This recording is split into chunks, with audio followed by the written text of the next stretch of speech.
চারঘাট ও ভাগা উপজেলা নিয়ে গঠিত রাজশাহী ৬ আসনের এমপি নির্বাচিত হয়েছেন জেলা বিএনপির আহ্বায়ক আবু সাঈদ চাঁদ। এর আগে ১৯৯১ সালে চারঘাটের ১৬ ইউনিয়নের চেয়ারম্যান নির্বাচিত হয়েছিল তিনি। টানা ৩ বার চেয়ারম্যান নির্বাচিত হন। এরপর ২০০৯ থেকে ২০১৮ সাল পর্যন্ত টানা দুবার চারঘাট উপজেলা পরিষদের চেয়ারম্যান ছিলেন। এবারের জাতীয় সংসদ নির্বাচনে তিনি এমপি নির্বাচিত হলেও এলাকার সাধারণ মানুষ এখনও চাঁদকে চেয়ারম্যান নামেই ডাকেন।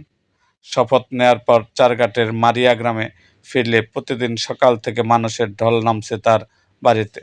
কেউ আসছেন সাহায্য নিতে, কেউ আসছেন নানা সমস্যা নিয়ে। কিশোরী মেয়ের সংসার ভেঙে যাওয়ায় রবিবার তাকে নিয়ে এমপি দেখা করতে এসেছিল এক নারী। বললেন, মেয়ের বিয়া দিছুনো, তালাক দিছে, তাই চেয়ারম্যানের কাছে আইছে। লাঠিতে ভর দিয়ে স্ত্রীর হাতে ধরে খুব কষ্ট করে হাঁটতে হাঁটতে এসেছিল মারিয়া গ্রামের কাজিম আলী নামের এক বৃদ্ধ। জানান, ৩টি কেমোথেরাপি দিয়েছেন, টাকার জন্য আর দিতে পারছেন না। তার বাসায় আমাদের ওই চেয়ারম্যান আইসি কোনো ব্যবস্থা কইরা দেয় কিনা।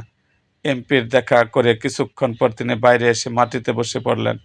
একটু পর তার স্ত্রী ভেতর থেকে এসে বলেন, হইছে, চেয়ারম্যান একটা ব্যবস্থা কইরা দিল। চারঘাট গুচ্ছগ্রামের শৌকত আলীর স্ত্রী শহরী বেগম প্রতিবন্ধী মেয়ে ও জামাইকে নিয়ে এসেছেন। বললেন, কিডনির অপারেশনের পর চিকিৎসার খরচ জোগাড় করতে পারছেন না, এখন চিকিৎসা খরচের জন্য চেয়ারম্যান কিছু দিল, এই আর কি। এরকম আরও ভিডিও পেতে এবং রাজনৈতিক অঙ্গনে নানা ঘটনা ও ইতিহাস জানতে আমাদের মুক্তাগাছার ইতিহাস মিডিয়া ইউটিউব চ্যানেলটিকে সাবস্ক্রাইব করুন এবং পাশে থাকা বেল আইকনটি বাজিয়ে দিন।